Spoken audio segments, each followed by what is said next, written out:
The ANC Youth League is busy celebrating its 79th birthday. The main celebrations taking place in South Africa in Mpumalanga, with various things on the agenda needing to be discussed as it celebrates its birthday. Let's cross now to Hanoi in Vietnam, where we find Vuyiswa Tulelo, who's the ANC's Youth League's former Secretary General. Vuyiswa, thank you so much for your time this morning here in South Africa, this afternoon, where you find yourself.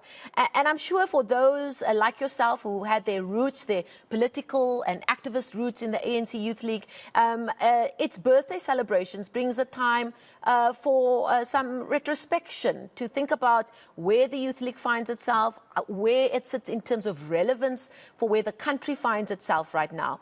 In your opinion, when you think back on your time in the ANC Youth League, how necessary is a healthy ANC Youth League to the political future of South Africa and the young people specifically? Oh, the Youth League is absolutely critical for the political stability and development of young people. If you remember, the twin task of the Youth League sets it apart to perform two major tasks, right? The first task is to deal with the political awakening and the conscientization of young people behind the vision of the ANC. So for the ANC's growth and the ANC's continued success, they need a youth league that will generate a second layer leadership for themselves. And in that regard, the youth league becomes paramount, and it's not something you can dispense with. But the second task that focuses on advocating on behalf of young people in South Africa across the political spectrum, not only young people who are members of the ANC Youth League, by the way, to be able to have improvement in the economic, social, and educational spheres. The Youth League must be able not only to become a political center, but it must be able to become a hub of interconnectivity and collaboration, because for it to be able to speak on behalf of the youth of South Africa across the spectrum, it means it must be able to have linkages with different formations of young people across the spectrum in the country. When you think about the ANC Youth League, historically, it's been the arm of the ANC where it is looked to for radicalism, for that disruptor energy, left of center, if it were, to keep the ANC vibrant in its various phases that it has found itself in. Do you believe that over the last decade or so that role that it's played has perhaps been watered down for various reasons? Some have said the possibility of careers in politics has meant that people use the ANC Youth League more as a route to bigger positions in government and things like that. How do you see the phases that the Youth League has gone through over the last 2 decades or so? Look, the Youth League has never been there to become a praise singer of the ANC Youth League. Part of its mandate is to be a critical body of opinion in the ANC. And part of the work that it has to do is to bring the change that the ANC may take time to be able to understand.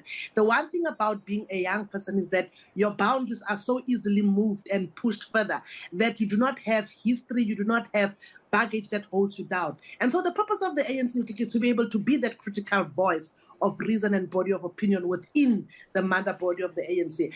Unfortunately, I think in the last decade or so, there has been some tampering with that vigorously independent voice of the ANC Youth League.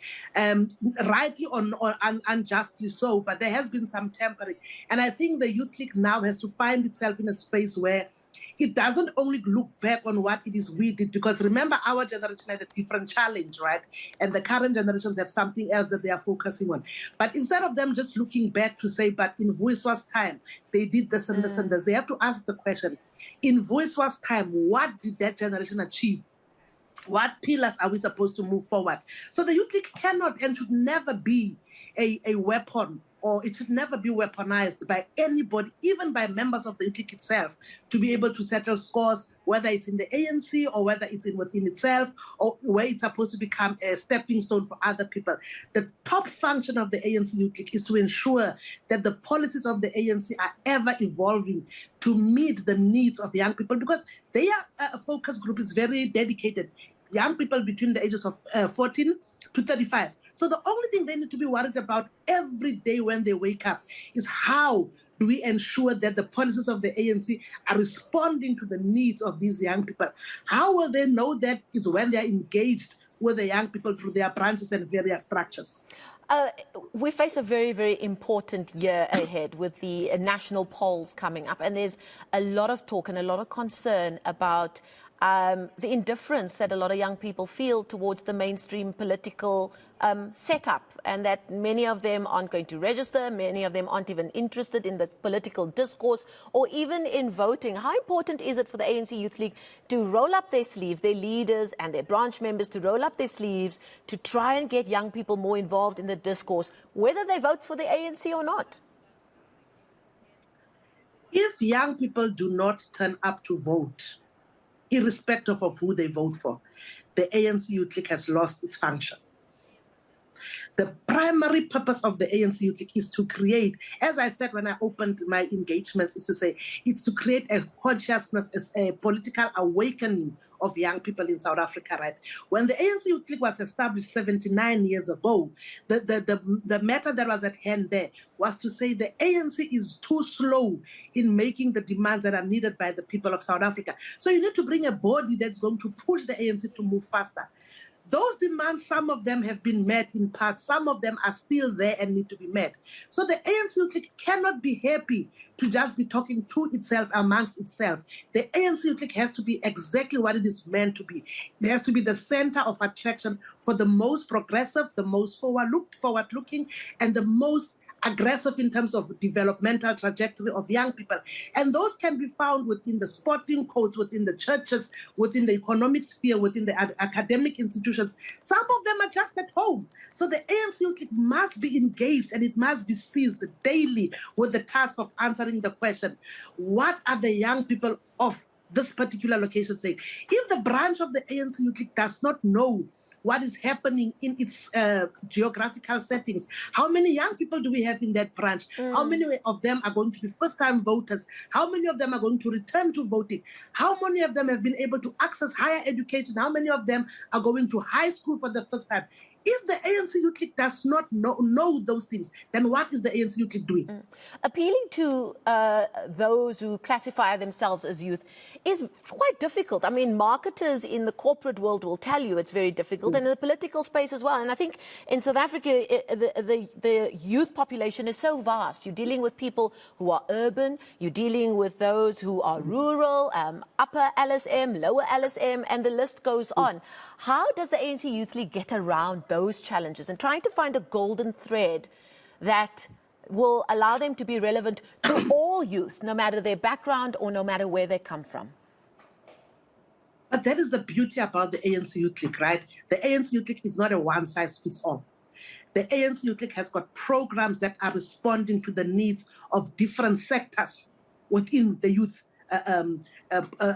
demographic. So you cannot think that you're going to have one program that is going to be addressing every single young person across the spectrum. And I will tell you that as a mother of youth, because now I have got two youth in my house, and I understand how hard it is to fight for their affection and their attention. Turn off the Wi-Fi. True, right? And but you have to be able to understand what is their priority. Again, as I say, if I am sitting, and I come from Kimberley, so I always tell people that when I go back home, I go to Kimberley in Khalishiwe, right? And my parents' street is in the main road. The buses go there, the taxis go there, and everything goes there.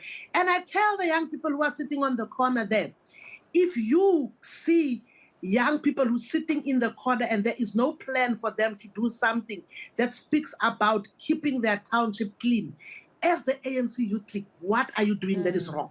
If you have young people who are into fashion, let's take the popular thing now, TikTok. Young people are into TikTok. Young people consume their content and data from places like TikTok. If the ANC Youth League does not have a spokesperson for drama, a spokesperson for economic activation, a spokesperson for social engagement, then we are missing something. We cannot expect the ANC Youth League to be having this golden thread. What we're supposed to expect the ANC Youth League to do is to understand the different cohorts in the generations that it leads and respond effectively to those generations. Young people in Galeshewe, as you adequately put it, have got very different needs from young people in Soweto. So you cannot have one program. You could have an overarching strategy that says we want to speak about economic emancipation, and you have to be able to localize it. And the beauty about the ANC Youth League is that it's got structures. At least when I left the ANC Youth League about 10 years ago now, and I always tease the leaders of the Youth League when I meet them, I tell them when I took the Youth League to conference in 2011, right? The Youth League had 4,222 branches in South Africa. Now, that means the Youth League had a presence in almost every single municipal ward in South Africa. Why was that so important for the Youth League to be present in every single municipal ward? It's because we cannot expect that the challenges that are faced by a young person in Galeshewe, Ipupeng, are the same as the challenges faced by a young person in Roodepan. We might be in the same municipality, the Francis Park municipality, but our localities have got different dynamics. And the reason why the Youth League has got branches, why the branch is the basic unit of the ANC Youth League, is to allow it to engage at that basic level, to respond effectively and efficiently to the needs of young people in that branch. So I do not subscribe to a golden thread. I subscribe to localized engagement and ensuring that at all times we are driven by these two pillars. First, to create a political consciousness, right? And in the case of the ANC Youth League, you are very specific to say you want young people to believe and follow the ANC. But the overarching responsibility that you have is to say young people have to be politically aware. Now, political awareness in this day and age does not mean the same thing where you could call branch meetings, you could call general councils. Political awareness may mean having someone on TikTok every day who speaks about whatever political issues are prevalent at that day and gets feedback. That's how you engage with that, right? Secondly, you have to mobilize for the socio-economic education and cultural development of young people across the spectrum. You cannot do that if you do not know how many high schools you have in your ward. You need to know how many high schools do we have in the ward. If we have 3 high schools in the ward, how many lower primary schools do we have that are feeding into these high schools? And if they are feeding, what is the demarcation, the boundary for each of these? So that your structures, your subcommittees in the ANC Youth League, your education subcommittee is supposed to have a member of itself in each of the boundaries. So when it's back to school day, you don't have people coming from Joburg to tell kids in Kimberley to go back to school because they're going to leave tomorrow. And the kids in Kimberley will be dealing with whatever challenges they're dealing with. And these people are now in Mpumalanga. But you need to have the child who stays in that neighborhood. So when there is a water leakage, they are able to say that, but with that water leakage, it means the kids cannot use the ablution facilities at school. It means they cannot learn. And if they cannot learn, it means they are going to be on the street. They cannot be on the street because we are building a capable and a skilled asset base. So for our asset base to be built, it has to be where? In school. You will not know that if your branches are not active and are not alive to the realities in the boundaries in which they operate.